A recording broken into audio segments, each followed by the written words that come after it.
언제 들으십니까?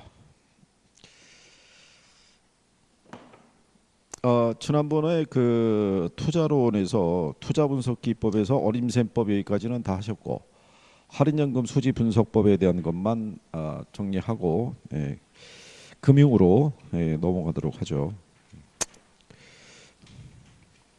293페이지 가면 투자 분석 기법에서 할인연금 수지 분석법이라고 있어요.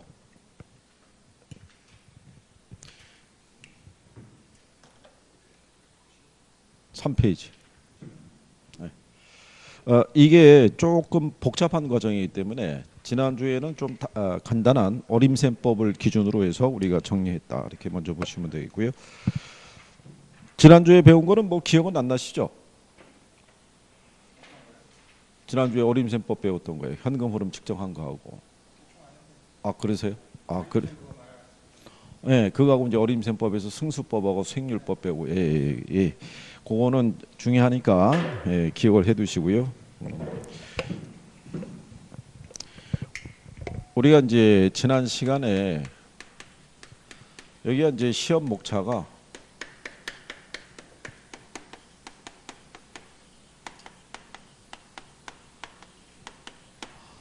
투자 분석 및 기법 이렇게 되어 있을 때요. 여기 있는 요 투자 분석이라는 거는 현금 흐름을 기초로 이어진다라고 설명한 거죠. 근데 현금 흐름은 영업 현금 흐름이 있고 매각 현금 흐름이 있다. 라고 해서 이제 두 가지로 나눠서 이제 구분하신 거고 영업 현금 흐름에 있는 게 이제 이거 설명해 드린 거고요. 이렇게 해서 이제 5가지가 영업 현금 흐름이고요. 그다음에 이제 매각 현금 흐름이라고 그래서요. 매도 가격이라는 게 있고요. 그다음에 순매도액이라는 게 있고 여기도 세전 지분 복계액 또는 세후 지분 복계액 이렇게 나눠져요. 그러니까 여기는 세전 지분 복계액 여기는 세후 지분 복계액 여기는 이제 세전 현금 수지 또는 이제 세후 현금 수지 이제 이런 식으로 해서 우리가 쭉 구할 때요. 여기 요 기법을 보게 되면 기법이 두 가지로 나눠지죠. 할인 기법이 있고 비할인 기법으로 이렇게 나눠질 때 지난주에 우리가 이제 비할인 기법에 대해서 정리하신 거고요. 여기 할인 기법의 종류는 혹시 기억하시나요? 할인 기법 종류. 요 이제 할인 기법이라는 거는 이렇게 발생한 현금 흐름을 현재 가치로 할인해서 구하는 방법이고요. 얘는 할인하지 않고 1년 동안 발생한 현금 흐름만 가지고 구해주는 거고, 그 차이거든요. 할인 기법에 이제 종류가 있는데 그 종류는 그냥 이렇게 쓰시면 돼요.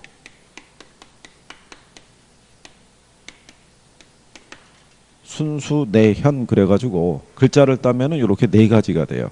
근데 이것도 가장 기초적으로 여러분들에게 답을 유도하니까 좀 이따 이제 부수적으로 설명해 드리면 자 그러면 이렇게 보시면 되는 게 여기 있는 요 할인 기법은요 영업 현금 흐름하고 매각 현금 흐름을 다 구해야지만 얘들은 구할 수 있고 얘들은 영업 현금 흐름만 구하면은 값을 구할 수 있어요. 이게 자 그랬을 때 우리가 이제 거기 교재에 보시면 할인 연금 수지 분석법이라고 나오는데요.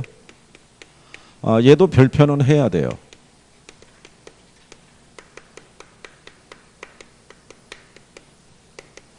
일명 DCF법이라고도 얘기하는데요. 이게 이제 디스카운트 캐시플로우의 약어예요. 그러니까 디스카운트라는 게 할인한다는 얘기잖아요.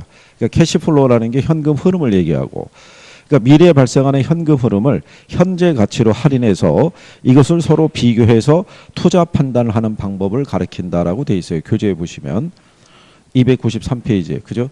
찾으셨나요? 자 그랬을 때 할인연금 수지 분석법은 여러의 소득을 기준으로 함으로써 소득이득과 자본이득을 모두 고려하고 있고 그 다음에 세후 소득을 기준으로 한다라고 돼 있죠. 그래서 얘네는 여기 있는 요 흐름 중에서 이거 기초로 구해주는 거예요. 여기 있는 요 세후 있죠. 요거 그걸 가지고 이제 우리가 현금 흐름을 파악하는 방법이다라고 얘기를 해요. 자 그래서 얘는 화폐 시간 가치를 고려하기 때문에요. 보유기간 중에 모든 소득을 현재 가치로 환원해서 결정한다라고 해놨어요.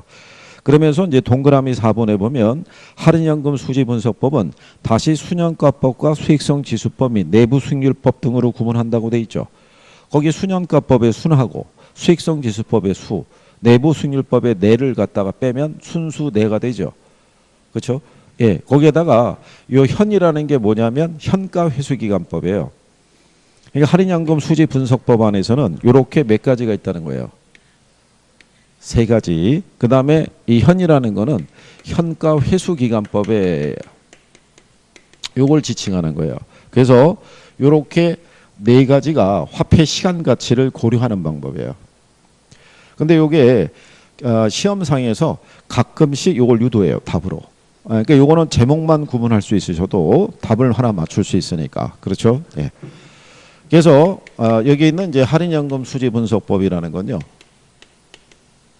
이 세후소득을 기초로 해서 우리가 이제 판단하는 방법인데 이 방법의 절차를 보게 되면요. 가령 예를 들어서 비할인기법은 1년 동안의 현금 흐름을 파악하는데 얘는 보유기간 동안에 여러 해의 현금 흐름을 파악을 해요. 그럼 만약에 한 3년이라고 이렇게 가정할 때요. 내가 투자하기 위해서 지출한 돈이 있어요. 한 2천만 원이에요. 요거를 우리가 표현상에서 현금 유출이라고도 얘기를 하고요. 유출의 현가 또는 얘를 지분 투자액이라고 얘기를 해요.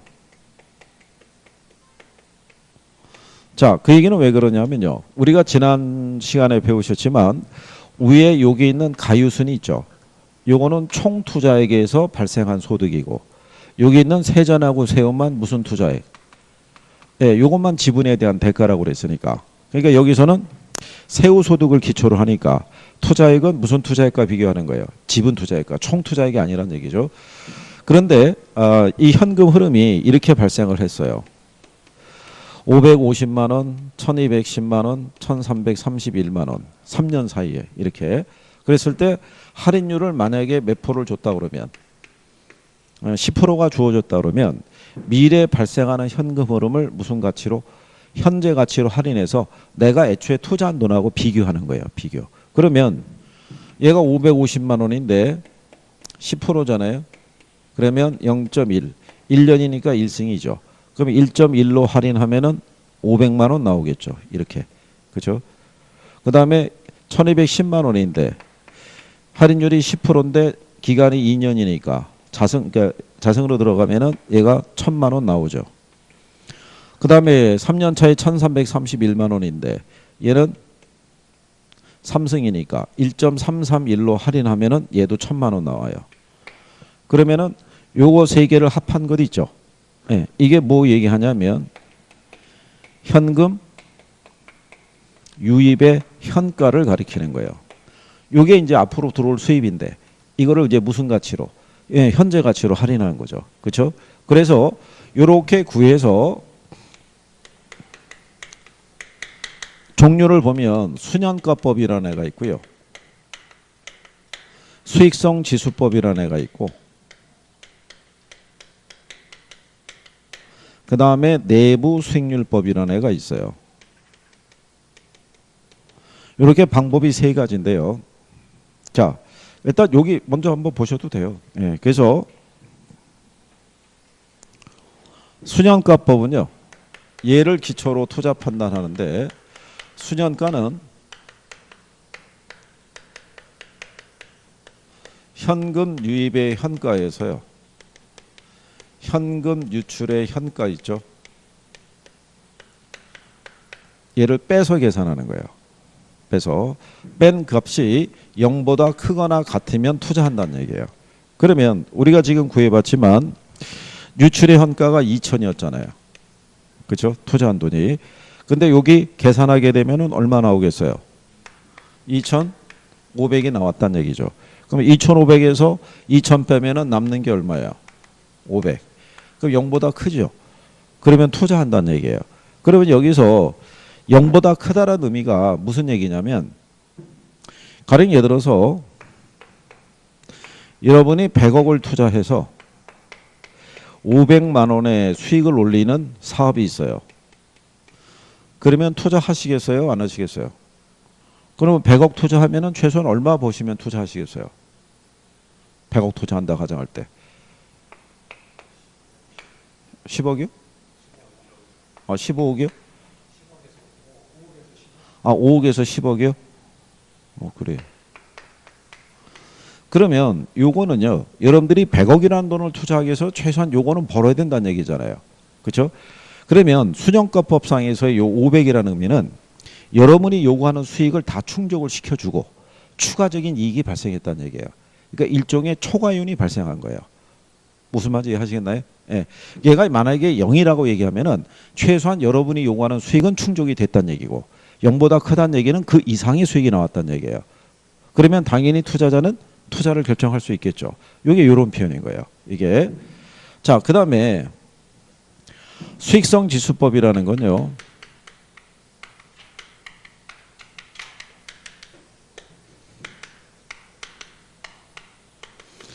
얘는 현금 유입의 현가를요. 현금 유출의 현가로 나눠서 계산을 해요. 이렇게 얘는 빼서 계산하고 얘는 나눠서 계산하는 거예요. 자, 나눠서 계산해서 1보다 크거나 같으면 투자하는 방법이에요. 근데 여러분들이 보시면 유출이 얼마냐면 2천이잖아요. 그죠? 근데 유입이 2,500이잖아요. 그러면 2,500을 2,000으로 나누면은 얘가 1.25가 나오겠죠. 그럼 1보다 크죠. 네, 그러면 뭐 한다는 얘기예요. 투자한다 이런 얘기가 되는 거예요. 이게. 그래서 그 다음에 이제 내부 수익률법이 있는데요. 여기는 내부 수익률을 기초로 판단하는데요. 내부 수익률이라는 거는 현금 유입의 현가와 현금 유출의 현가 있죠. 이거를 같게 만들어주는 할인율이에요. 내부 수익률이라는 게. 요거는 투자자의 뭐하고 비교해서 투자 결정하냐면요. 요구 수익률과 비교해서 얘보다 크거나 같으면 투자를 해요. 그러니까 얘들은 0, 1이잖아요. 근데 얘만 요구 수익률하고 비교하는 거예요. 요게 작년에도 언급을 한 거예요. 만약에 내부 수익률이라는 것의 또 다른 표현을 기대 수익률이라고 생각하셔도 되는데 우리가 지난번에 그랬죠. 투자자는 기대 수익률과 요구 수익률을 비교해서 결정을 하지 실현 수익률하고는 비교하지 않는다고 그랬죠. 그렇죠? 작년에 그렇게 지문으로 한번 써서 틀리게 유도한 적이 있어요. 근데 이제 여기서 여러분들이 보시면 유입의 현가하고 유출의 현가가 서로 같게 만들어주는 할인율이라고 그랬죠. 그렇죠? 그러면 우리가 유출이 만약에 얼마면요. 2천이잖아요. 근데 유입도 얼마가 되면 2천이 되면 그러면 유입과 유출이 같아지죠. 그러면 얘가 얼마 나오겠어요? 그럼 0일 거 아니에요. 2천에서 2천 빼면. 그 다음에 2천을 2천으로 나누면 1이 나오겠죠. 그렇죠? 그러니까 여기 있는 얘는 순현가를 0으로 만들어주고요. 수익성 지수를 1로 만들어주는 할인율이에요. 요걸 일단 기억하셔야 돼요. 요거 좀 이따 이제 체킹해 드릴 거예요. 이렇게. 자, 그러면 여러분들이 거기 순현가법이라고 돼 있어요. 그죠? 순현가법 294페이지에. 자, 순현가법이란 장래에 기대되는 세후 소득의 현재 가치합과 투자 비용으로 지출된 지분의 현재 가치합을 서로 비교한다라고 돼 있죠. 세후 소득이니까 무슨 뭐하고 지분하고 비교하는 거예요. 그렇죠? 조금 아까 설명한 거 기억하시나요? 예, 그 얘기고요. 즉 순현가법이란 현금 유입의 현가에서 현금 유출의 현가를 공제한 순현가가 0보다 큰지 여부를 따져서 투자 대상의 경제성을 분석하는 방법이다. 즉 그것도 기억하시는 거예요. 이거 시험에서 나온 거예요. 답으로. 순현가란 현금 유입의 현가에서 현금 유출의 현가를 뺀 것이다. 그래서 그게 그 문제의 답이었었어요. 그죠? 예. 그리고 뭐 또 기억하시면 되냐면 여기 있는 순현가법하고 수익성 지수법이 있죠. 그죠? 그럼 얘네는 미래에 발생하는 현금 흐름을 무슨 가치로? 현재 가치로 할인할 때 요 할인율을 쓰겠죠. 요거를 얘하고 얘는 요구 수익률을 써요. 할인율로 뭐를 쓴다? 요구 수익률을 써요. 근데 얘만 할인율로 뭐를 쓰냐면 내부 수익률 쓰는 거예요. 내부 수익률법만. 그리고 거기 이제 디귿에 이렇게 해놨죠. 수년가가 0보다 크다라는 것은 요구 수익률이 충족되고도 그만큼 더 큰 수익이 발생했다라고 얘기를 하죠. 그렇죠? 그 다음에 리을을 가시게 되면 거기 문장이 빠져 있는데요. 수년가가 0인 투자안의 경우 수익성 지수가 1이 된다라고 해놨죠. 예. 그 리을에 보시게 되면 이렇게 들어가야 돼요.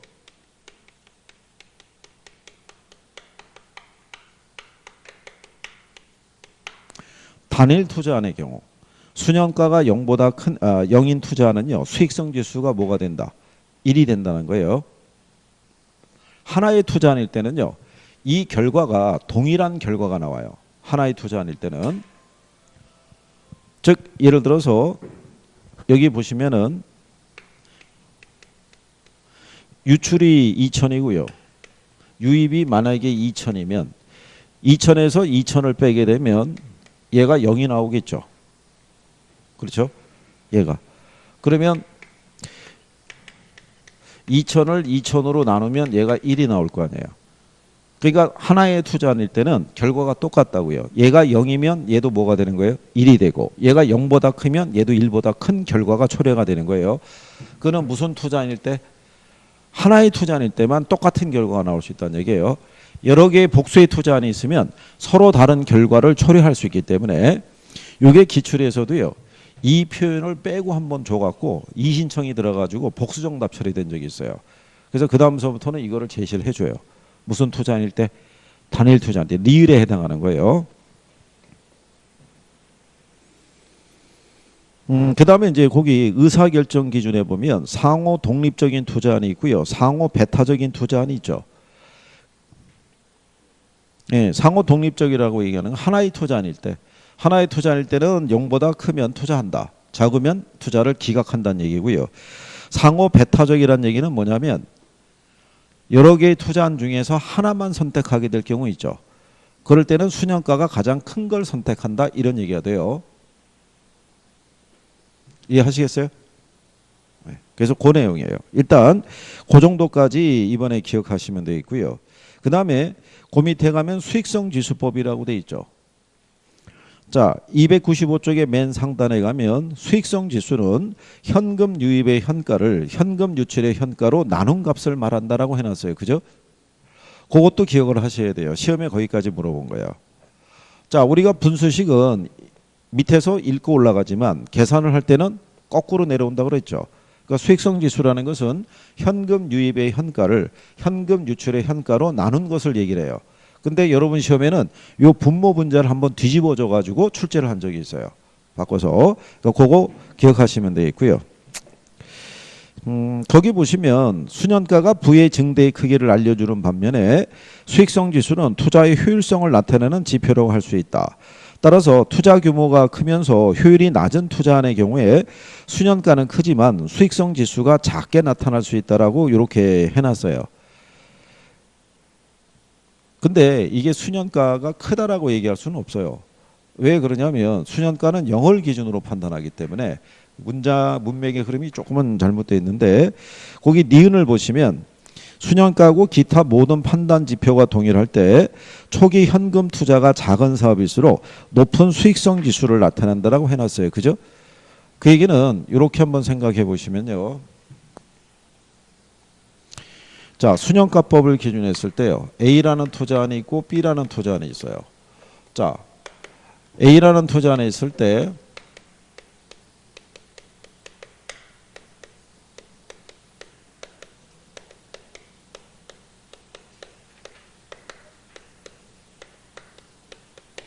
자, 이렇게 돼 있는데요. 이렇게 해서 나온 게 수년가예요. 자, 우리가 유입의 현가가 11억이고요. 유출이 10억이에요. 그러면 11억에서 10억 빼면 남는 게 1억이죠. 근데 얘는 0보다 크잖아요. 그럼 수년가법을 기준할 때는 타당성이 있는 사업이죠. 그 다음에 B는요. 유입의 현가가 101억이고요. 유출이 100억이에요. 그러면 그래도 얘는 1억이 나오죠. 역시 0보다 크잖아요. 그러면은 자, 수년가법을 기준했을 때는요. 둘 다 타당성이 있는 투자안이죠. 둘 다 0보다 크니까. 그런데 10억을 투자해서 1억을 번 거하고 100억을 투자해서 1억을 번 거는 투자 규모의 차이가 존재하죠. 근데 그거를 순환가법에서는 구별을 못 해주죠. 영월 기준으로 판단하니까. 그래서 그 문제를 조정해 주는 게 이 수익성 지수법의 논리예요. 그러면 수익성 지수법을 적용하면 이렇게 되죠. 얘는 유입의 현가를 유출의 현가로 나눠주잖아요. 그죠? 그러면 10분의 11이면 얘 1.1 나오겠죠. 근데 얘는 100억인데 들어온 게 101억이잖아요. 그럼 계산하면 얘는 1.01 나오죠. 그죠? 그러면 이걸로는 구별이 안 되는데 이걸로는 구별이 되죠. 그렇죠? 그러니까 초기 투자 규모가 작으니까 뭐가 커요? 수익성 지수가 크죠. 그러니까 효율성 면에서는 B안보다는 A안이 더 나은 투자이라는 거를 여기서는 확인이 되죠. 여기서는 확인이 안 되지만 무슨 말인지 이해하시겠나요? 네, 그게 그 문장을 나타내는 거예요. 그 295쪽에 맨 위에 줄 가서 끝으로 가면은 순환가가 부의 증대 크기를 알려주는 반면에 수익성 지수는 투자의 효율성을 나타내는 지표로 할 수 있다 이렇게 해놨죠. 예, 그게 이 표현인 거예요. 그래서 여기서 기억하실 거는 초기 현금 투자가 작을수록 뭐가 크게 나타난다는 거예요.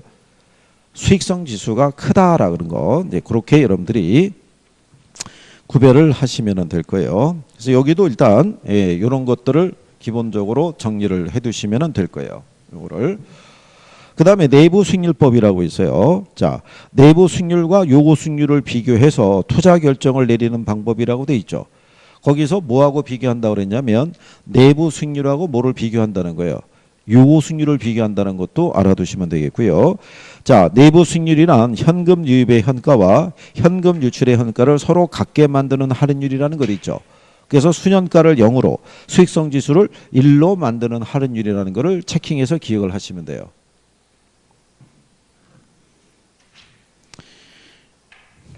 무슨 말인지 아시겠죠? 예, 일단 복잡한 것까지 생각하지 마시고 그거락도 먼저 정리를 해 두시면 돼요. 그거를 이제 기초로 해서 우리가 이제 조금씩 정리하시면 되는데 이게 실제로 출제할 때는요 아주 어려운 부분까지 물어보진 않아요. 예전에는 한 25회 때까지는 여기 계산을 하라고도 출제를 막 했었어요. 근데 계산을 할 때 시간이 많이 걸려요. 이게 그렇기 때문에 요즘은 좀 지향되고 있는 추세예요. 이게 그런 내용으로 정리하시면 되겠고.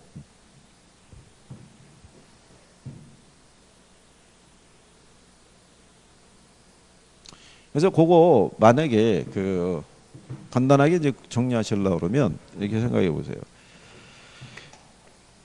순현가하고 0이죠. 네? 0.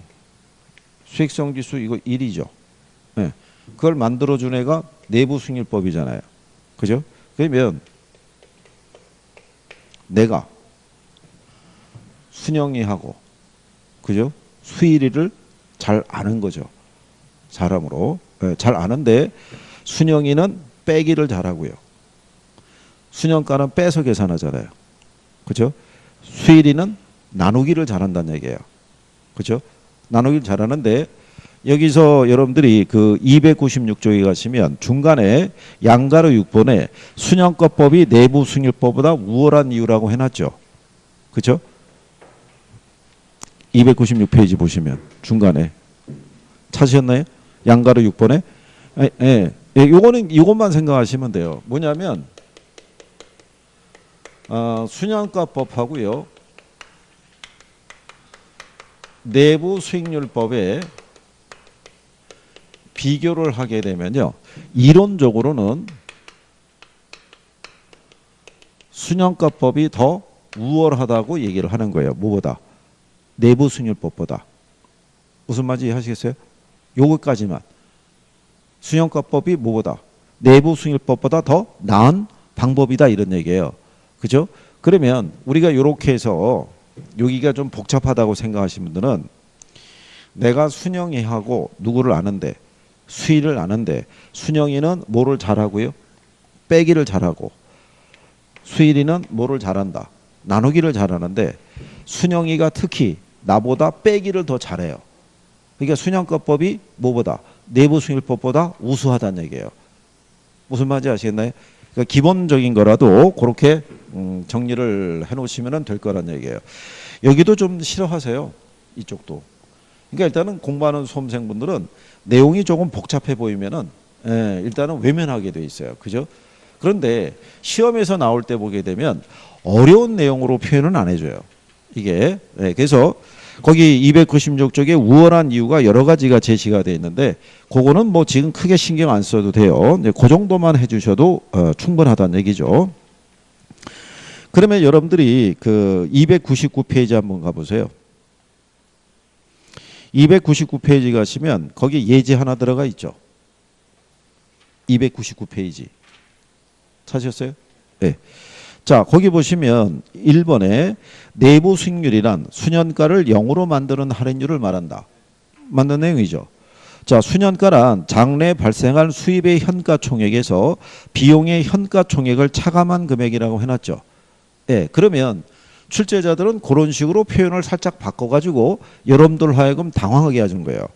자, 여러분들이 보시면 여기 현금 유출이라고 해놨죠. 예, 이게 현금 유출이자 요 투자액이잖아요. 예, 투자론에서는 이거를 비용으로 간주해요. 뭐라고 간주한다고요? 이게 비용이고 이게 수익이란 얘기예요. 그렇죠? 그러니까 수익과 비용을 비교를 하란 얘기죠. 근데 미래에 발생한 수익은 무슨 가치로 할인해서? 현재 가치로 할인해서. 그 다음에 거기 보면 그 4번에 이렇게 놨죠. 수년가가 0보다 크면 타당성이 있고요. 수익성 지수가 1보다 크면 타당성이 있다고 할 수 있겠죠. 근데 3번에 보면 요구 수익률이 내부 수익률보다 크면 타당성이 있다고 그랬으니까 그게 틀렸다는 얘기거든요. 내부 수익률법에서는 내부 수익률이 뭐보다? 요구 수익률보다. 여러분들이 앞에서 그게 지금 잘 안 하다시면은 기대 수익률하고 우리는 요구 수익률을 비교하면은 뭐가 클 때 투자해요?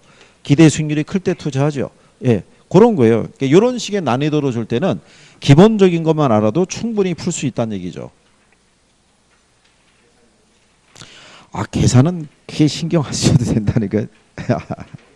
계산에 대한 거는. 예, 그래서 여러분들이 어디 한번 가보시면 되냐면 그 310페이지 가보시면요. 310페이지.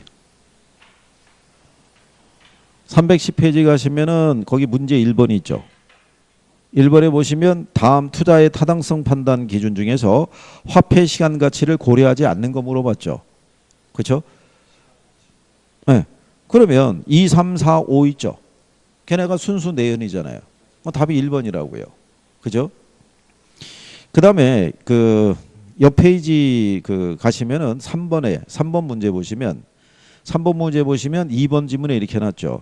내부 수익률이란 투자로부터 기대되는 현금 유입의 현재 가치와 현금 유출의 현재 가치를 같게 만들어주는 할인율이에요. 이게 예전에 미래 가치라고 집어넣어서 틀리게 준 적도 있어요. 그 다음에 수년가는 화폐 시간적 가치를 고려하겠죠. 그 다음에 수년가가 0보다 작으면 타당성이 없다고 할 수 있죠. 근데 5번에 갔더니 수익성 지수는 화폐 시간적 가치를 고려하지 않는다 그랬으니까 걔가 틀렸을 거 아니에요. 그렇죠? 근데 그 밑에 그 보시게 되면요. 거기 4번 문제에 또 이렇게 돼 있죠. 3번 지문에 보시면 이렇게 돼 있죠. 수년제 가치가 0인 단일 투자안의 경우 수익성 지수는 뭐가 된다는 거예요? 1이. 그러니까 무슨 투자안이라고 줘요? 단일 투자안이라고 줘야 되는 거예요. 그 단일 투자안이라는 게 빠지면은 그건 오류가 발생하는 거예요. 무슨 말인지 이해하시겠죠? 그래서 아까 거기다가 단일 투자안이라고 넣어달라고 얘기를 한 거예요. 그 다음에 뒷페이지 넘어가시면요. 문제 5번 있죠. 5번을 보시면 자 이런 내용이죠. 내부 수익률은 수년가를 0보다 작게 하는 할인율이다.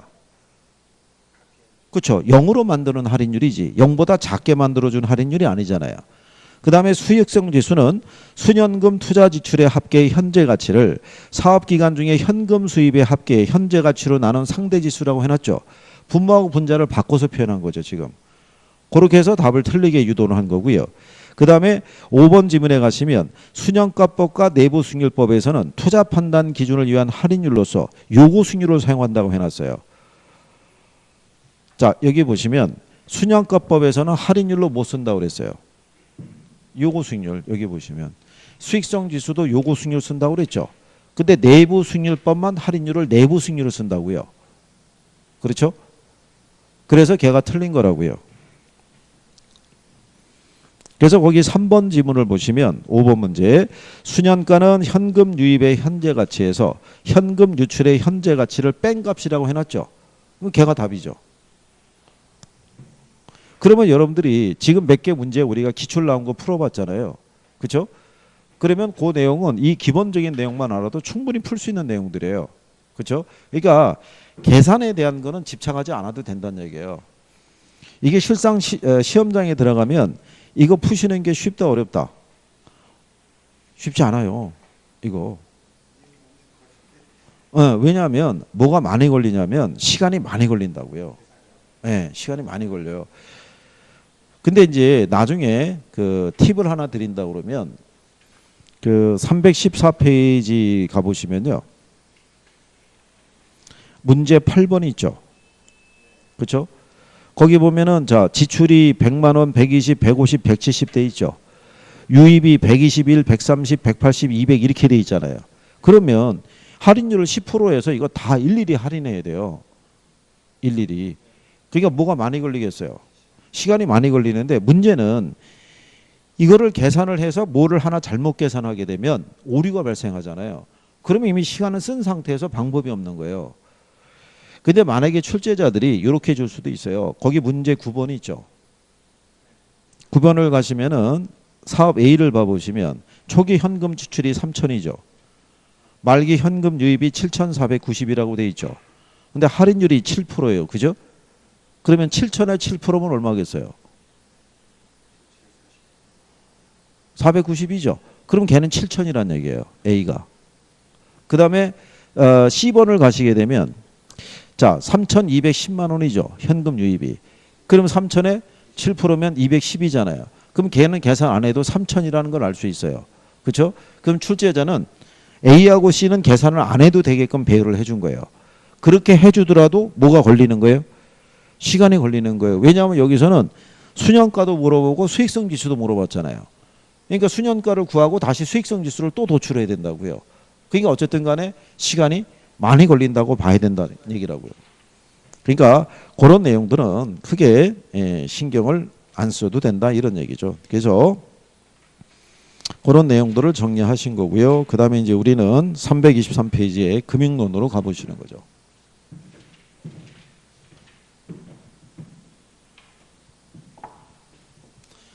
여기를 저희가 이거 강의 이렇게 쭉 해보면서 해본 건데 여기 복잡하게 여러분들을 끌고 들어가면은 여러분들이 여기를 버리려고 그래요. 근데 실전에서 나오는 거는 여러분들이 확인해 봤지만은 간단한 애들은 아주 진짜 간단하게 줘요. 이론으로 어렵지 않게 줘요. 이론으로. 네, 그렇기 때문에 조금만 정리해 놓으시면은 익숙해지면은 쉽게 우리가 접근할 수 있어요.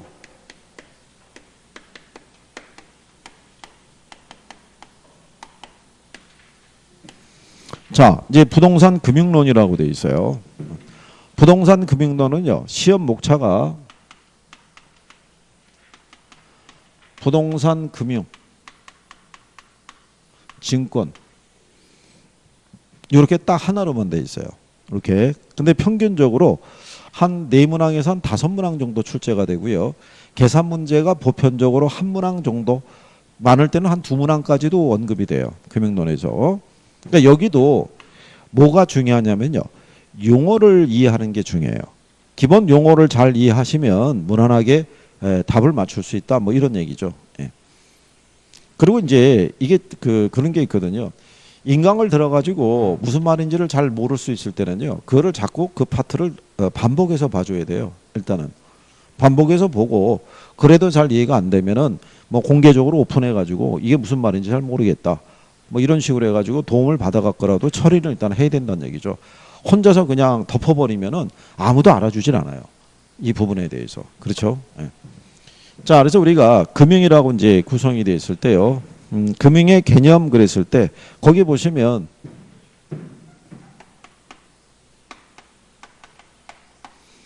이게 이 금융이라는 게 자금 융통의 줄임말이에요. 그죠? 그리고 우리는 뭐를 위해서 자금을 융통을 할 것이냐 이런 얘기죠. 그러면 이제 부동산 금융이라는 것은 부동산을 취득하거나 부동산 개발에 필요한 자금을 융통하는 것을 우리가 무슨 금융이라고 할 수 있다. 부동산 금융이다라고 얘기를 하는 거죠. 그래서 이제 부동산 금융은 크게 토지 금융하고 주택 금융으로 나눌 수 있는데 부동산 금융에서는 주택 금융이 가장 중심이 된다라고 생각하시면 될 거예요. 자, 그러면 이런 금융에 대한 기능이라고 있어요. 기능은 역할이라고 여러분들이 생각하시면 되는데요. 이 부동산 금융이라는 것이 활성화가 되면 주택 거래가 활성화가 돼요. 예를 들어서 생애 최초 내 집 마련하는 사람들이 있죠. 네, 내 집 마련하는 사람들에게 융자금 3억, 연리 1%, 융자기간 30년 이런 식으로 만약에 주택자금을 지원을 해주면은 너도 나도 할 것 없이 뭐를 받아서 저 대출 받아서 주택 살라고 그러겠죠. 그러면 그만큼 주택 거래가 어떻게 돼요? 활성화되겠죠. 그러면 자가주택에 대한 소유 비율이 어떻게 돼요? 그만큼 높아지겠죠. 그죠? 그래서 거기 보시면 주택 거래가 활성화되고요. 자가주택의 공급이 확대가 되겠죠. 그렇죠? 그런데 이 조건으로 대출을 받으려고 그러면요. 여기에 가입을 해야 된대요. 주택청약 종합저축 아시죠? 네, 여기에 가입된 사람만 이 융자를 받을 수 있다는 거예요. 그러면 너도 나도 할 것 없이 여기에 가입을 해야 안 해요. 가입을 한다는 얘기는 저축이 유도가 되는 거죠. 그러면 이렇게 청약에 가입해서 확보한 자금을 가지고 그걸 또 주택자금으로도 쓸 수 있어요, 없어요? 있겠죠. 그래서 저축 유도하고 주택자금의 조성 이렇게 돼 있죠. 그럼 정부는 이거를 매개로 경기를 조절할 수 있죠. 이거를 확대해서 늘려주면 그만큼 주택 경기가 좀 살아날 수 있고요. 너무 과열되다 싶으면은 이거를 좀 줄일 수도 있겠죠. 그렇죠? 예, 그래서 그런 경우로 여러분들이 구별하시면 될 거예요. 그 다음에 이제 이 주택금융에 대한 이 종류를 보게 되면요. 소비자 금융하고 공급자 금융이라고 해놨죠. 예. 그게 이제 그 유형을 보게 되면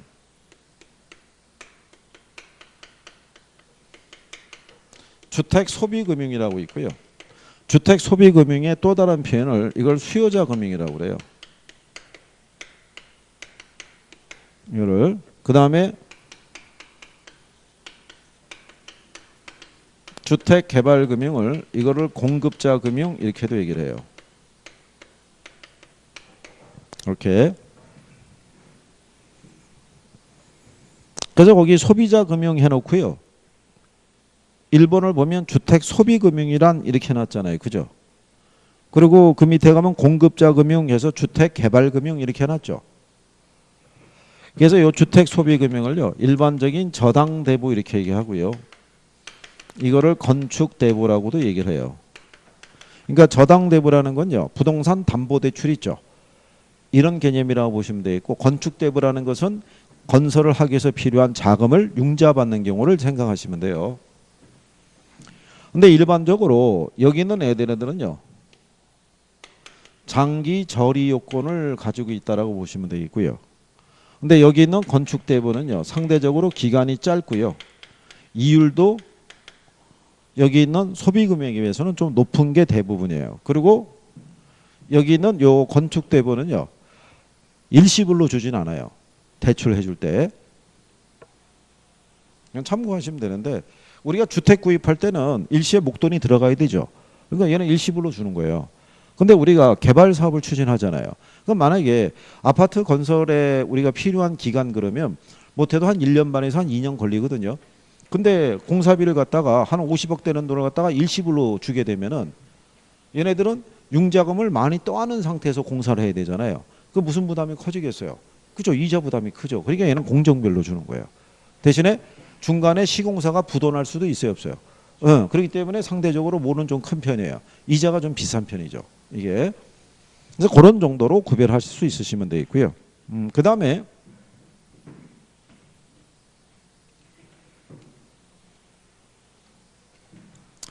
그 밑에 가면은 지분금융하고 부채금융이라고 돼 있죠.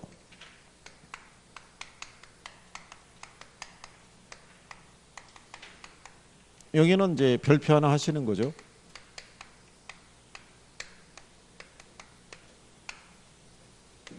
지분금융과 부채금융. 그렇죠? 가끔 구분을 하는 걸 물어봐요. 그러면 일반적으로 이제 이렇게 보시면 되는 게 만약에 우리가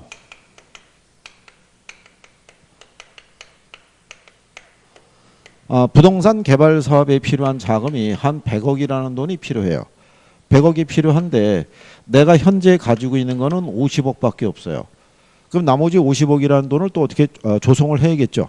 그러니까 조성을 할 수 있는 방법을 크게 두 가지를 제시하는 거예요. 여기서는 첫 번째 하나는 뭐냐면 내가 가지고 있는 뭐를 지분권을 활용하는 거죠. 그러니까 내가 보유하고 있는 지분을 주식의 형태로 전환시켜서 누구를 모집하냐면 투자자를 모집하는 방법이 있죠. 그게 지분금융이라고 보시면 되죠. 그러니까 내가 보유하고 있는 지분권을 무슨 형태를 빌려서 주식 형태를 빌려서 이걸 발행을 해서 누구를 모집하는 거예요. 예, 투자자를 모집해서 이 사람으로부터 한 25억 정도 이렇게 조달할 수 있죠. 그렇죠?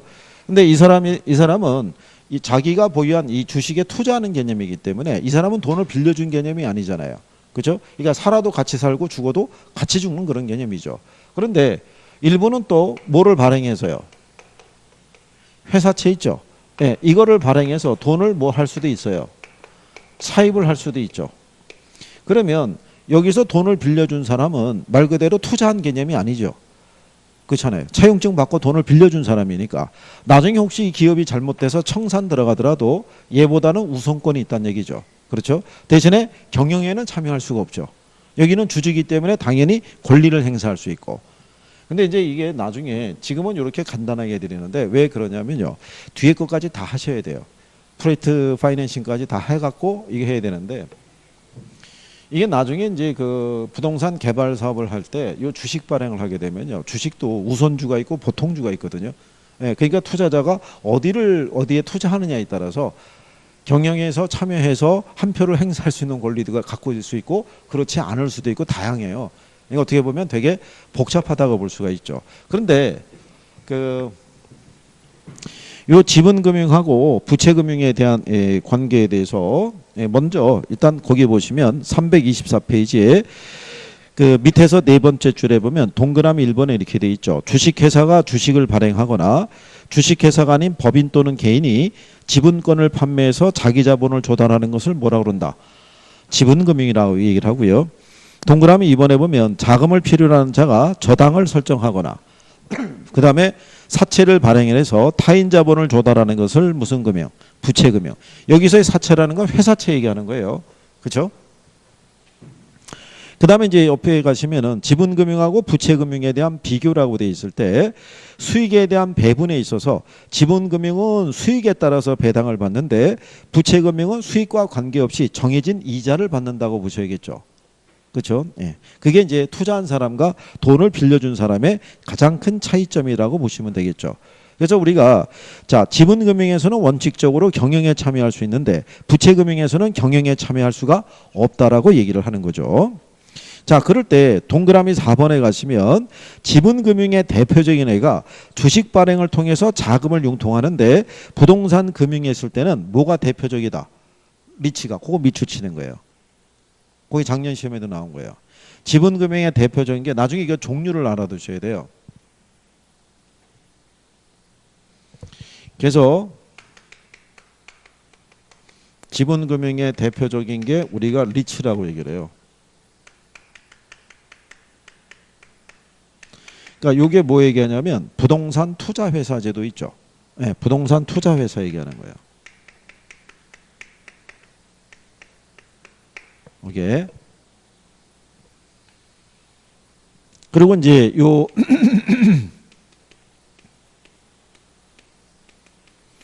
부채금융의 대표적인 게 주택저당 채권이 있죠. 예, 이거 운영하는 것들을 얘기해요.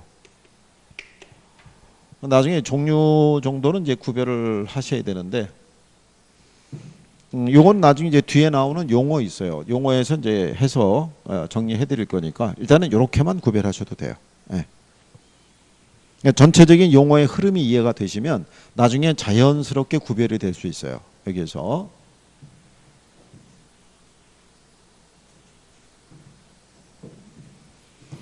자, 그다음에 보시면은 325쪽에 부동산 금융의 위험이라고 돼 있어요. 그러니까 지금은 뭐를 지금 정리해 나가시는 거냐면 단원에 있는 이제 가장 기본적인 용어를 우리가 이제 정리해 보는 거죠. 요게 이제 지나고 나면은 조금 더 깊게 들어가는 거죠. 그렇죠? 그렇다고 해서 너무 깊게 들어간다고 해서 그 부분을 내가 확실하게 답을 맞출 수 있냐면 그렇지는 않고요. 어느 선까지만 아시면 돼요. 그 이상의 범주를 벗어나서 나오는 거는 틀리라고 유도하는 거기 때문에 거기는 쉽지 않은데, 그래도 대부분의 이론이 요즘은 쉽고 간결하게 나와요. 그러니까 기본 용어만 충실히 이해만 돼도 답을 쉽게 찾을 수 있어요. 그래야지만 제한된 시간 내에 문제를 다 풀 수 있는 거예요. 그렇죠? 그러기 위해서는 우리가 시간도 난이도라는 거예요. 그러니까 거기에 익숙해지셔야 돼요. 그래서 당부드리고 싶은 거는 이제 학원에서 이걸 봐요. 모의고사를. 이걸 가지고 연습을 하셔야 돼요.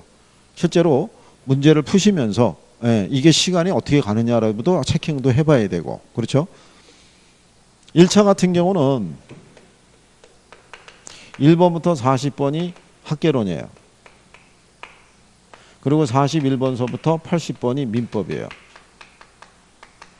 근데 이거는 이제 선택할 때 그렇게 하시는 거예요. 여기서부터 풀으셔도 돼요. 41번부터. 민법부터. 또 1번부터 푸셔도 돼요. 단 뭐는 지켜줘야 돼요. 시간은 지켜줘야 돼요.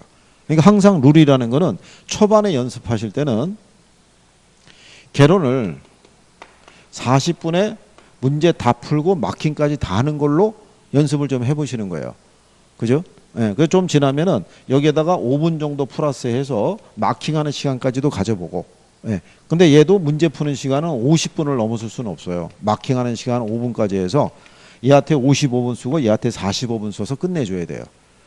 이거는 아주 중요한 거예요. 이게 시험장에 들어가셔서 실패하시는 분들 중에 대다수가 뭐냐면 시간 조절에 실패하시는 거예요.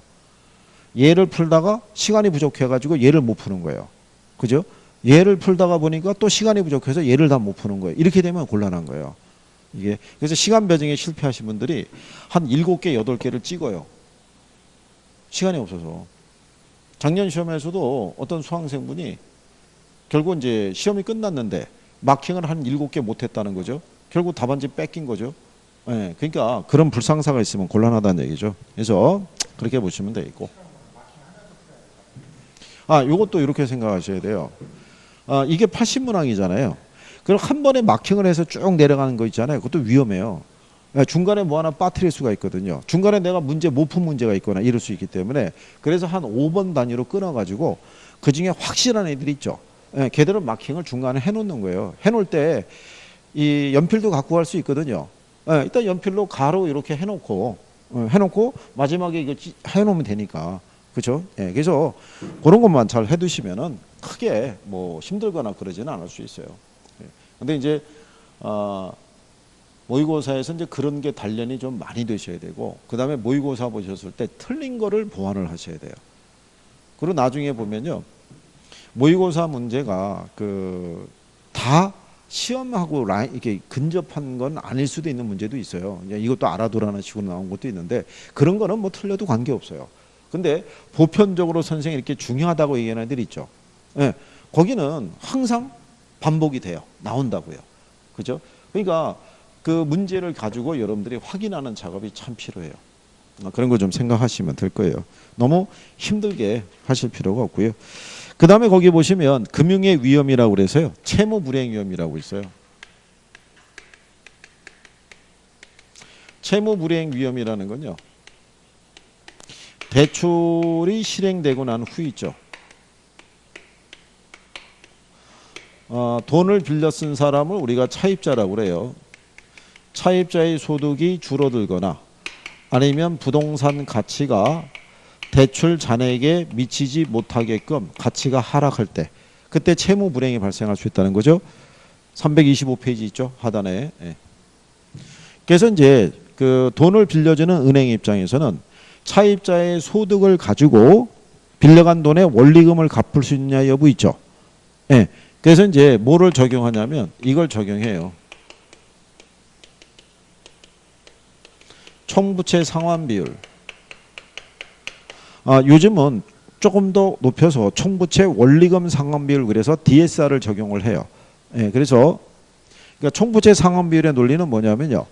그 사람이 벌어들인 연소득 가지고 원리금을 갚을 수 있는 기준을 이제 제시해 주는 거죠. 그러니까 만약에 이런 얘기예요. DTI라는 거를 얘를 만약에 40%를 준다는 얘기는요. 요게 연소득에서 연간 갚아나가는 원리금의 크기를 비율로 나타낸 건데 이걸 40% 준다는 얘기는 연소득이 1,000만 원이면 연간 갚아나가는 원리금이 400을 넘어설 수 없다는 거죠. 그렇죠? 그러니까 융자 규모가 제한이 되겠죠. 그래서 요걸 기준으로 컨트롤하는 거고요. 이거는 이제 담보 인정 비율을 적용을 해요. 그게 대부 비율이에요. 그렇죠? 그러니까 부동산 가치가 100이라고 그랬을 때 담보 인정 비율을 60%를 준다는 얘기는 1억짜리 부동산이면 6천만 원까지만 융자가 가능하다. 이제 이런 식으로 제한을 두는 거죠.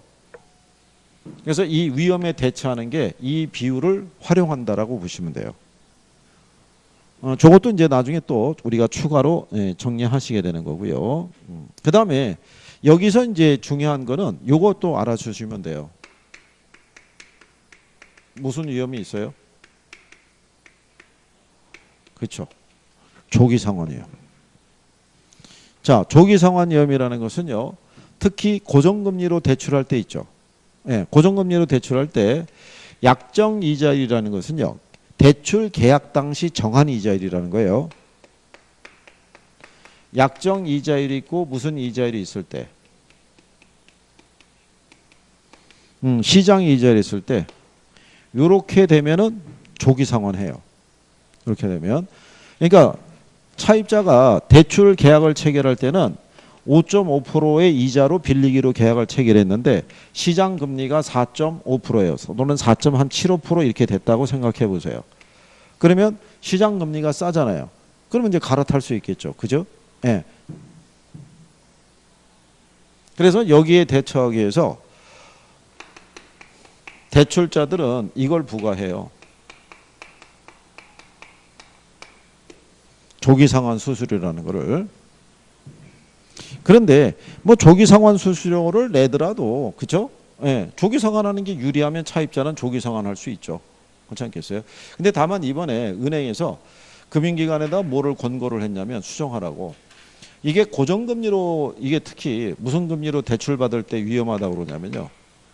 고정금리 때인데 변동금리 하에서도 조기상환할 수 있어요 없어요? 그러면 변동금리에서도 조기상환 수수료 부과하겠죠. 네. 그런데 은행에서는 고정금리가 됐든 변동금리가 됐든 조기상환 수수료의 크기가 똑같았던 거예요. 근데 그거는 잘못된 거다 이런 얘기죠. 왜냐하면 변동금리는 걔네는 주기로 이자율을 조정을 한다고요. 그러니까 자기들의 손실을 최소화할 수 있는데도 조기상환 들어오면 수수료는 똑같이 부과한 거는 잘못된 거라고 그래서 이번에 그거를 제도 개선을 통해서 시정을 아마 이제 명령을 했다 이런 얘기죠. 그런 내용이죠. 그 다음에 이자율 위험이라고 돼 있어요. 그죠? 금융기관이 그 저당대부를 실행한 후에 또는 예금 상품을 판매한 후에 이자율 변동의 위험을 말한다라고 얘기를 해요. 그래서 이자율 변동의 위험을 차입자에게 전가하기 위해서 변동금리로 대출하는 것을 선호한다 이렇게 해놨어요. 근데 그게